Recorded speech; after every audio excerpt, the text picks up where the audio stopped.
की आपको बता दें, अतीक और अशरफ हत्याकांड से जुड़ी बड़ी खबर इस वक्त की आपको बता रहे हैं। अतीक और अशरफ हत्याकांड से जुड़ी बड़ी खबर, अतीक अशरफ मर्डर केस की सुप्रीम कोर्ट में सुनवाई शुरू। तो बड़ी खबर, सुप्रीम कोर्ट ने अतीक अशरफ की हत्या पर सवाल उठाया। तो बड़ी खबर आपको बता रहे हैं इस वक्त की, सुप्रीम कोर्ट के सामने यूपी सरकार ने अपना पक्ष रखा। तो जिस तरीके से पत्रकार फोटोग्राफर के बीच में पहुंचे थे हत्यारे, ये वकील की दलील, उन्हें अतीक और अशरफ के आने का कैसे पता चला। जस्टिस रविंद्र भट्ट ने सवाल किया, उन्हें अस्पताल तक एम्बुलेंस में क्यों नहीं ले जाया गया।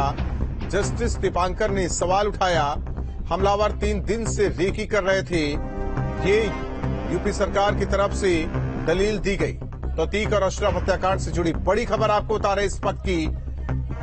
वहीं अतीक अशरफ मर्डर केस की सुप्रीम कोर्ट में सुनवाई जारी है। आपको बता दें कि कई सवाल उठाए गए, जिसका जवाब भी सरकार की तरफ से दिया गया। अतीक अशरफ हत्याकांड से जुड़ी बड़ी खबर आपको बता रहे हैं, जिस तरीके से अतीक अशरफ की गोली मारकर हत्या की गई थी। जब मेडिकल के लिए उन्हें ले जाया जा रहा था, उस दौरान की तस्वीरें भी आपको दिखा रहे हैं। हालांकि ये पूरा मामला सुप्रीम कोर्ट पहुंचा और सुप्रीम कोर्ट ने सवाल उठाया। इसके बाद यूपी सरकार की तरफ से पक्ष भी सुप्रीम कोर्ट में रखा गया। जस्टिस रविंद्र भट्ट, दीपांकर दत्ता की बेंच में सुनवाई चल रही है। हालांकि कैविएट सुप्रीम कोर्ट में यूपी सरकार ने दाखिल किया था। तो इस वक्त की बड़ी खबर आपको बता रहे हैं, हत्यारे पत्रकार के बीच में आए थे। मुकुल रोहतगी ने कहा, अतीक अशरफ मर्डर केस में सुप्रीम कोर्ट में सुनवाई। पत्रकार फोटोग्राफर के बीच में आए थे हत्यारे, मुकुल रोहतगी का कहना है। वहीं जस्टिस रविंद्र भट्ट ने कहा कि उन्हें अतीक और अशरफ के आने का कैसे पता चला, उन्हें अस्पताल तक एम्बुलेंस में क्यों नहीं ले जाया गया। जस्टिस दीपांकर ने सवाल उठाया, हमलावर 3 दिन से रेकी कर रहे थे, ये मुकुल रोहतगी की तरफ से जज के सामने कहा गया। तो मामले की जांच के लिए न्यायिक आयोग का गठन किया गया है, इसकी जानकारी भी सुप्रीम कोर्ट को दी गई है। तो बड़ी खबर आपको बता रहे हैं इस वक्त की, अतीक अशरफ हत्याकांड से जुड़ी ये बड़ी खबर, सुप्रीम कोर्ट में सुनवाई।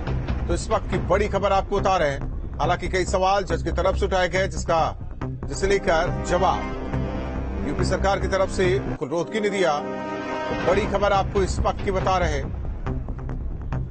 3 हफ्ते बाद होगी अगली सुनवाई। तो इस वक्त की बड़ी खबर, 3 हफ्ते बाद अब इस मामले पर अगली सुनवाई होगी। तो बड़ी खबर आपको बता रहे हैं, अतीक अशरफ मर्डर केस की सुप्रीम कोर्ट में सुनवाई, अब 3 हफ्ते बाद सुनवाई होगी। हालांकि जिस तरीके से सवाल उठाया गया सुप्रीम कोर्ट की तरफ से, उस पर जवाब भी दिया गया। स्टेटस रिपोर्ट मांगी गई है। अनिश हमारे साथ है, जुड़े हुए हैं सुप्रीम कोर्ट से सहयोगी। क्या कुछ दलीलें दी गई, क्या कुछ कोर्ट की तरफ से कहा गया?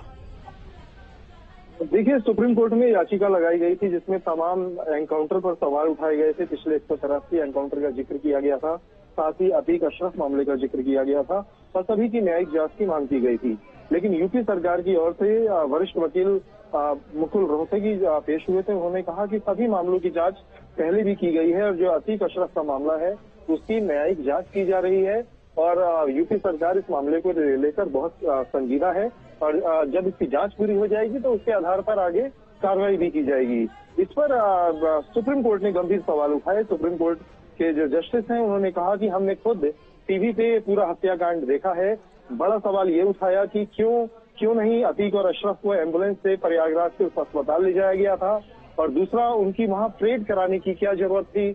और जब यूपी सरकार की तरफ से कहा गया कि जो हत्यारे थे वो पत्रकार और फोटोग्राफर के कैमरा पर्सन के भेष में आए थे, तो ये भी सवाल उठा कि आखिर उन्हें कैसे पता था कि अतीक और अशरफ अस्पताल लाए जा रहे हैं। उस समय घटना के समय के बारे में उन्हें कैसे जानकारी मिली, ये तमाम सवाल उठे, जिस पर यूपी सरकार की ओर से कहा गया कि ये जांच का विषय है, इस पर न्यायिक जांच की जा रही है।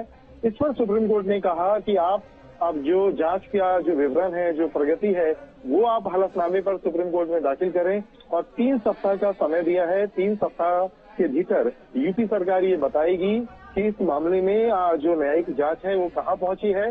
इसके अलावा एक जस्टिस चौहान की निगरानी में इससे पूर्व में जो विकास दुबे का मामला था उसकी भी जांच की गई थी। उस जांच रिपोर्ट के आधार पर सरकार ने क्या कदम उठाए हैं वो भी सुप्रीम कोर्ट को बताना होगा। 3 हफ्ते बाद जब अगली सुनवाई होगी तो अब ये देखना रहेगा कि सुप्रीम कोर्ट किस तरह का विवरण सुप्रीम कोर्ट के समक्ष यूपी सरकार द्वारा दाखिल किया। यानी कि अवनीश 3 हफ्ते बाद पूरे स्टेटस के साथ मुकुल रोहतगी जो कि जज के सामने पहुंचेंगे और सारी जानकारी देंगे। जी बिल्कुल, सरकार को पूरा विवरण देना होगा, क्योंकि जिस तरह से आज सुप्रीम कोर्ट ने इस मामले पर संजीदगी दिखाई, पूरे मामले पर विवरण लिया, सवाल उठाए, उससे लगता है कि डिटेल एफिडेविट यूपी सरकार को फाइल करना होगा, जिसमें ये बताना होगा कि जो न्यायिक जांच गठित की गई है उस जांच में अभी तक क्या तथ्य सामने आए हैं, उसके आधार पर सरकार किस तरह का एक्शन लेने वाली है। इसके अलावा जो पूर्व में विकास दुबे के मामले में जो सवाल उठे थे उस पर जो जस्टिस चौहान की जो कमेटी बनी थी, उनकी जो रिपोर्ट थी, उसके आधार पर क्या कदम उठाए गए, वो तमाम जानकारियां सुप्रीम कोर्ट के सामने रखनी होंगी। धन्यवाद अवनीश इस जानकारी के लिए। तो स्टेटस रिपोर्ट सुप्रीम कोर्ट ने मांगी है। हालांकि वरिष्ठ वकील मुकुल रोहतगी यूपी सरकार की तरफ से उन्होंने सवाल का जवाब दिया, क्योंकि सुप्रीम कोर्ट की तरफ से सवाल उठाया गया कि आखिर कैसे हत्यारे पहुंचे। जवाब दिया गया लगातार रेकी कर रहे थे, पत्रकार फोटोग्राफर के वेश में वो आए। वहीं ये भी कहा गया कि एम्बुलेंस के जरिए क्यों नहीं ले जाया गया मेडिकल कराने के लिए। हालांकि 3 हफ्ते बाद पूरे स्टेटस रिपोर्ट के साथ जानकारी मांगी गई है। तो बड़ी खबर आपको बता रहे हैं, अतीक अशरफ मर्डर केस में सुप्रीम कोर्ट में सुनवाई हुई है। 3 हफ्ते बाद अब मामले में अगली सुनवाई होनी है। स्टेटस रिपोर्ट सुप्रीम कोर्ट ने मांगी है।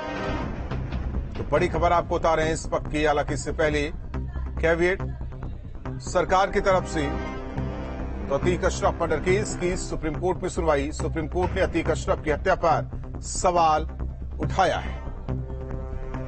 सुप्रीम कोर्ट ने यूपी सरकार से स्टेटस रिपोर्ट मांगी है। 3 हफ्ते बाद अब अगली सुनवाई होनी है।